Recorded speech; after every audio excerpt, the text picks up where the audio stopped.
जय हिंद दोस्तों, आपका स्वागत है आपके अपने पसंदीदा चैनल स्टडी एंड अपडेट्स में। जय हिंद दोस्तों, मैं राजकमल आप सभी का स्वागत करता हूं स्टडी एंड अपडेट्स में। और आज के इस वीडियोस में हम लोग एसएससी जीडी के लिए हिंदी का मॉडल प्रैक्टिस सेट करने वाले हैं और यह मॉडल प्रैक्टिस सेट नंबर है 28। ठीक है, ये सभी प्रीवियस ईयर के पेपर हैं और इन सभी पेपरों से आपके नए पेपर आने वाले हैं। तो चलिए इनको देख जाइए। और अभी तक जो है 1 से लेकर 27 हिंदी के क्लास और उसके साथ कुछ प्रीवियस ईयर पेपर 2011, 12, 13, 15 इन सबके दिए जा चुके हैं। उस प्लेलिस्ट का लिंक आपको डिस्क्रिप्शन बॉक्स में मिल जाएगा, तो आप जाकर वहां से उन वीडियोस को देख सकते हैं। जीके के लिए सिद्धि मैडम है, उनके 2 वीडियोस आ चुके हैं प्रीवियस ईयर के और भी वीडियोस आते रहेंगे। तो आप लोग का सपोर्ट चाहिए, ठीक है। जितना हो सके अपने दोस्तों के बीच वीडियोस को शेयर कीजिए ताकि हम अच्छे से अच्छे कंटेंट आपको देते रहें और आपका फायदा हो सके। ठीक है, तो चलिए शुरू करते हैं। ये रहा आपका पहला प्रश्न। क्या दिया गया है? रिक्त स्थान की पूर्ति के लिए सबसे उपयुक्त शब्द का चयन करें। वाक्य क्या है? मेरे द्वारा डैश चित्र बैठक में टंगा था। अब देखिए, मेरे द्वारा एक चित्र बनाया गया तो उसको क्या बोलेंगे? चित्रित बोलेंगे। ठीक है, चित्र जो होता है वह चित्रित होता है, रचित नहीं होगा, क्योंकि कोई भी रचना, ठीक है, कविता हो तो उसकी रचना कर सकते हैं, लेकिन चित्र की रचना नहीं होगी। चित्र लिखित नहीं होता है, चित्र निर्मित नहीं होता है। मूर्ति निर्मित होती है, हिंदी या इंग्लिश लिखित होती है, ठीक है, चित्र लिखित नहीं होता। तो उत्तर क्या हो जाएगा? उत्तर आपका फर्स्ट का ए हो जाएगा। मेरे द्वारा चित्रित चित्र बैठक में टंगा था। ठीक है, चलिए आगे बढ़ें। दूसरा आपका दिया गया है, विलोम शब्द का सही युग्म निम्नलिखित में से कौन सा है? यहाँ पर दिया गया है धरा। पृथ्वी का ही मतलब होता है धरा, ठीक है, भूभूमि धरा। तो धरा का यदि हम विलोम शब्द लें तो यह हो जाएगा आपका गगन या फिर व्योम या फिर अंबर कह लीजिए, तब जाकर यह सही होता ना, तो यह गलत हो गया। दूसरा आपका दिया गया है क्रोध। तो क्रोध का मतलब ही गुस्सा होता है। यदि क्रोध का हम विलोम निकालें तो क्षमा हो जाएगा, ठीक है, तो यह भी गलत हो गया। आस्तिक, नास्तिक, यह बिल्कुल सही है। आस्तिक ईश्वर में विश्वास रखने वाला, नास्तिक जो ईश्वर में विश्वास नहीं रखता, ये बिल्कुल सही है। तो सेकंड का उत्तर आपका सी हो जाएगा। आखिरी देख लो, महात्मा दिया गया है, तो महात्मा का जो विलोम होता है वह होता है दुरात्मा। ठीक है, उत्तर आपका सेकंड का सी हो जाएगा। चलिए आगे बढ़े। अगला प्रश्न आपको दिया गया है, दिए गए वाक्य का वह भाग ज्ञात करें जिसमें कोई त्रुटि है। यदि कोई त्रुटि नहीं है तो कोई त्रुटि नहीं है चुनिए। मैंने अपने मित्र के नाम क्लर्क को एक पत्र लिखाया, कोई त्रुटि नहीं। क्या हो जाएगा? मैंने अपने मित्र के नाम क्लर्क से एक पत्र लिखाया। यहाँ पर को जो दिया गया है यह त्रुटिपूर्ण है, इसलिए उत्तर क्या हो जाएगा? सेकंड वाला ना, तो सेकंड वाला आपके ए में दिया गया है, इसलिए थर्ड का उत्तर आपका ए हो जाएगा। ठीक है, चलिए आगे बढ़ें। चौथा आपको दिया गया है, दिए गए वाक्य में रेखांकित खंड को प्रतिस्थापित करने के लिए सबसे उपयुक्त विकल्प का चयन करें। यदि इसे प्रतिस्थापित करने की आवश्यकता नहीं है तो विकल्प किसी बदलाव की आवश्यकता नहीं है का चयन करें। क्या दिया गया है? हम 10वीं कक्षा के छात्र आपको निवेदन करते हैं। आपसे, ठीक है, हम किसी व्यक्ति से निवेदन करते हैं तो यहाँ पर आपसे का प्रयोग होगा, ये लाया जाएगा। तो फोर्थ का उत्तर आपका डी होना चाहिए। ठीक है, हम 10वीं कक्षा के छात्र आपसे निवेदन करते हैं। ओके, चलिए आगे बढ़े। पांचवा आपको दिया गया है, उस विकल्प का चयन करें जो निम्न मुहावरों का सही अर्थ व्यक्त करता है। क्या दिया गया है? हथेली पर सरसों उगाना। अब देखिए, हथेली पर सरसों उगाना, इसका क्या मतलब हो सकता है? क्या यह संभव है? यह एक असंभव कार्य है ना, और हम उस असंभव कार्य को करने चले तो उसके लिए हम मुहावरा बोल सकते हैं हथेली पर सरसों उगाना, मतलब असंभव काम को करना। तो ये देखिए, असंभव काम को करना आपके बी में दिया गया है, तो 5 का उत्तर आपका बी हो जाएगा। ठीक है, और मैं आपको बता दूं, यदि आपको प्रीवियस ईयर के पेपर वगैरह चाहिए तो आप हमसे ले सकते हैं। हमारा व्हाट्सएप नंबर है 7979946092। ठीक है, एक मिनिमम सा शुल्क जो है 151 का रखा गया है, 151 रुपए का एक शुल्क रखा गया है। इसमें आपको सभी PDF, GK, reasoning, math, Hindi या फिर इंग्लिश हो गया आपका। उसके बाद 2011 से लेकर अभी तक 2021 तक के प्रीवियस ईयर क्वेश्चन ये आपको दिए जाएंगे। ठीक है, 151 रुपए का शुल्क है। यदि आप यह पे करते हैं तो आपको व्हाट्सएप पर ये सभी पीडीएफ जो है भेज दिया जाएगा। ठीक है, चलिए आगे बढ़ते हैं। छठा आपको दिया गया है, उस विकल्प का चयन करें जो निम्न मुहावरों का सही अर्थ व्यक्त करता है। तो देखिए यहाँ पर मुहावरा दिया गया है फूल झड़ना। फूल झड़ना इसका क्या मतलब हो सकता है? ऐसा व्यक्ति जो प्रिय बोलता है, मधुर बोलता है, तो उसको बोला जाता है कि इसकी बातों से फूल झड़ रहा है ना। उत्तर क्या हो जाएगा? प्रिय वचन बोलना, जो कि ए में दिया गया है। तो 6 का उत्तर आपका ए हो जाएगा। ठीक है, आगे बढ़े। सातवां आपका दिया गया है, दिए गए वाक्य में रेखांकित खंड को प्रतिस्थापित करने के लिए सबसे उपयुक्त विकल्प का चयन करें। यदि इसे प्रतिस्थापित करने की आवश्यकता नहीं है तो विकल्प किसी बदलाव की आवश्यकता नहीं है का चयन करें। क्या दिया गया है?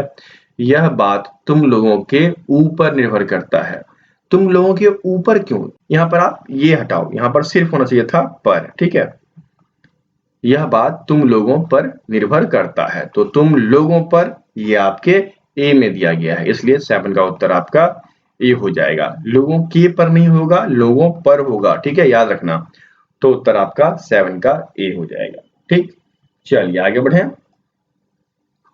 8वां आपको दिया गया है, जो पढ़ा ना जा सके, अर्थात ऐसा वाक्यांश या चीजें जो आप नहीं पढ़ सकते हैं, उसको क्या बोलेंगे? उसको बोलेंगे अपठनीय। ठीक है, अपठनीय।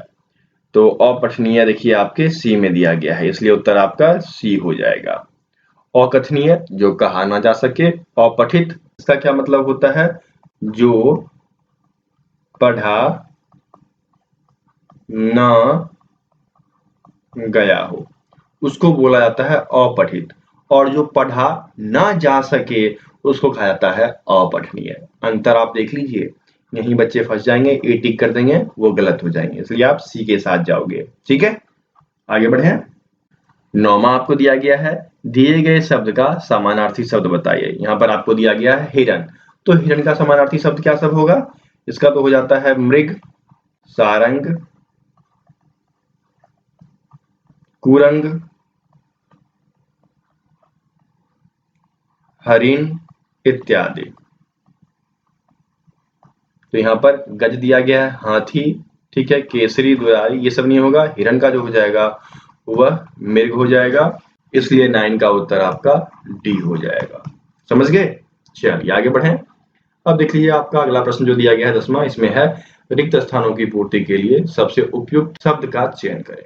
डैश के लिए पौष्टिक भोजन आवश्यक है।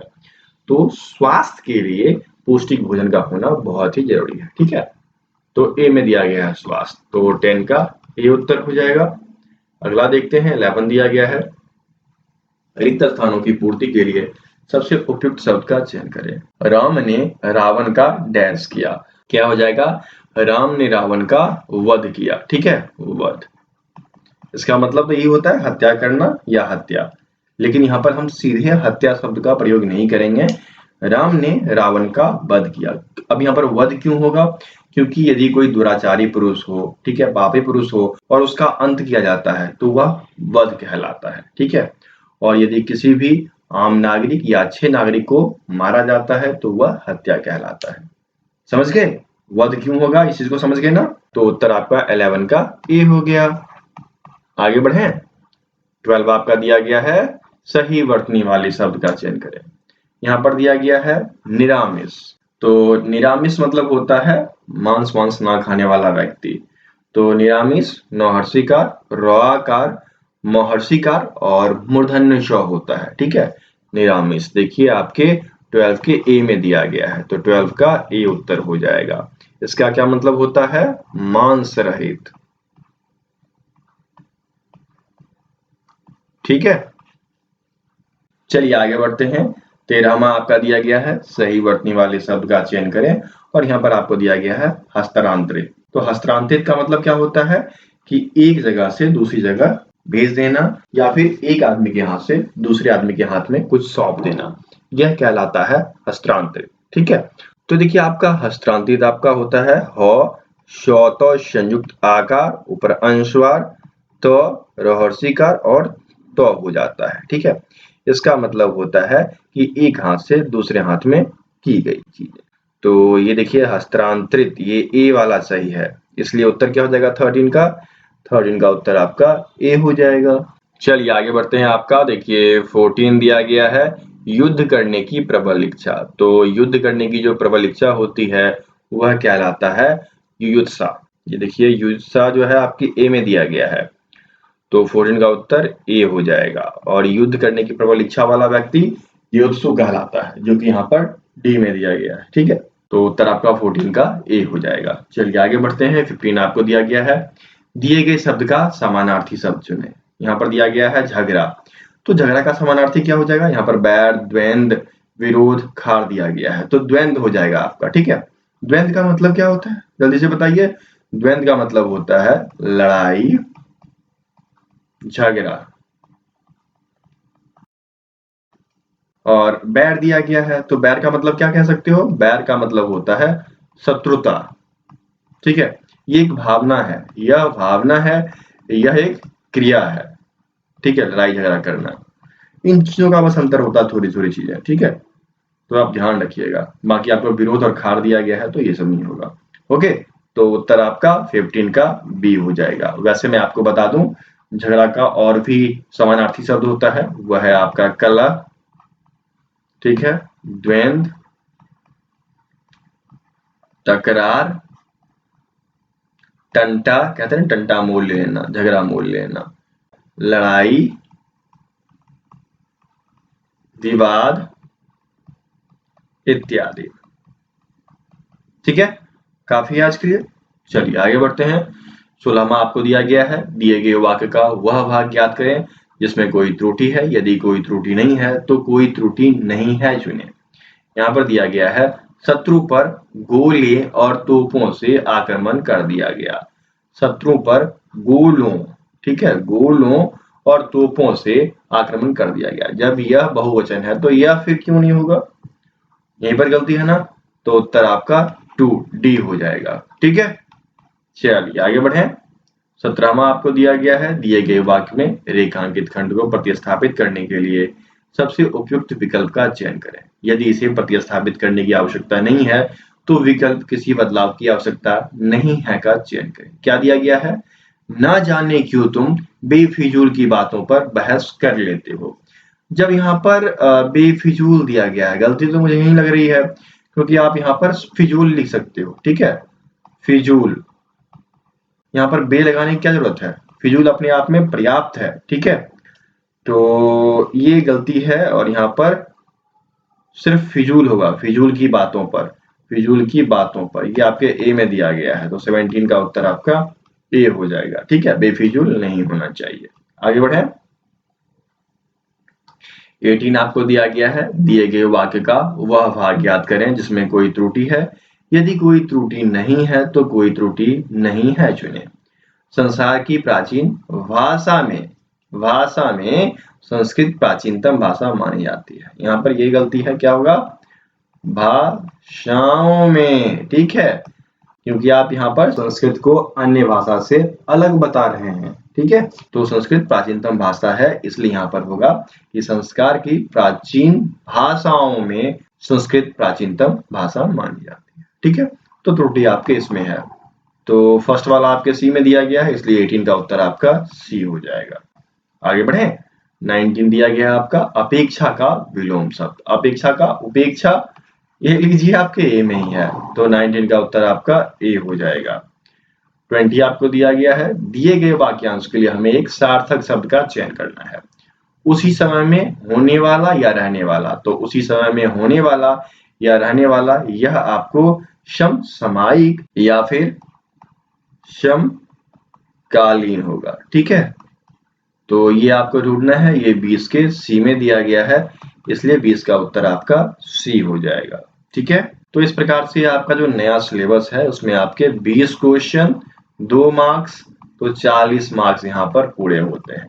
ठीक है, अब हम 5 क्वेश्चन एक्स्ट्रा पढ़ने वाले हैं, उसके साथ साथ एक प्रश्न जो आपसे पूछा जाएगा वो सब पढ़ने वाले हैं। तो एक्स्ट्रा प्रश्न में आपके गद्यांश लाते हैं, और गद्यांश पढ़ लीजिए। क्या दिया गया है? डैश का काम बहुत अंशों में डैश के काम से मिलता जुलता है। मधुमक्खी मकरंद संग्रह करने के लिए कोसों के चक्कर लगाती है और अच्छे-अच्छे डैश पर बैठकर उनका रस लेती है। तभी तो उनके मधु में संसार की सर्वश्रेष्ठ डैश रहती है। यदि आप अच्छे डैश बनाना चाहते हैं तो आपको भी यह वृत्ति ग्रहण करनी चाहिए। देखिए, सबसे पहले क्या है कि कोई लेखक है, उसने इसकी चर्चा की, तो यहाँ पर क्या हो जाएगा कि लेखक का काम बहुत अंशों में, ठीक है, यहाँ पर हो जाएगा लेखक का काम जो होता है वह बहुत अंशों में मधुमक्खियों के समान होता है, ठीक है, मधुमक्खियों के काम से मिलता जुलता है, क्योंकि लेखक जो है अच्छी-अच्छी बातों का संग्रह करके हमें एक पुस्तक में प्रदान करता है। जो काम मधुमक्खियां करती है, वह कोसों चक्कर लगाती है, ठीक उसी प्रकार लेखक भी कोसों चक्कर लगाता है। ओके, तो 21st का उत्तर आपका ए हो जाएगा, लेखक। अगला देख लीजिए क्या दिया गया है, यहाँ तो लेखक हो गया। लेखक का काम बहुत अंशों में डैश के काम से मिलता जुलता है, चींटियों, मधुमक्खियों, पशुओं, पंछियों। यहाँ क्या हो जाएगा, मधुमक्खियों, ठीक है। लेखक का काम बहुत अंशों में मधुमक्खियों के काम से मिलता जुलता है, तो 22 का उत्तर आपका बी हो जाएगा। अगला देख लीजिए क्या दिया गया है, अगला आपका दिया गया है, मधुमक्खियां मकरंद संग्रह करने के लिए कोसों चक्कर लगाती है और अच्छे-अच्छे डैश पर बैठकर उनसे रस लेती है। तो अच्छे-अच्छे फूलों पे बैठती है और फूलों के रस का संग्रह मधुमक्खियां करती है, इसलिए यहाँ पर 23rd का उत्तर आपका बी हो जाएगा, ठीक है। आगे बढ़िए, फिर दिया गया है, तभी तो उनके मधु में संसार की सर्वश्रेष्ठ डैश रहती है, तो संसार की सर्वश्रेष्ठ मधुरता रहती है, ठीक है, मधुरता, मिठास, जानते हो ना।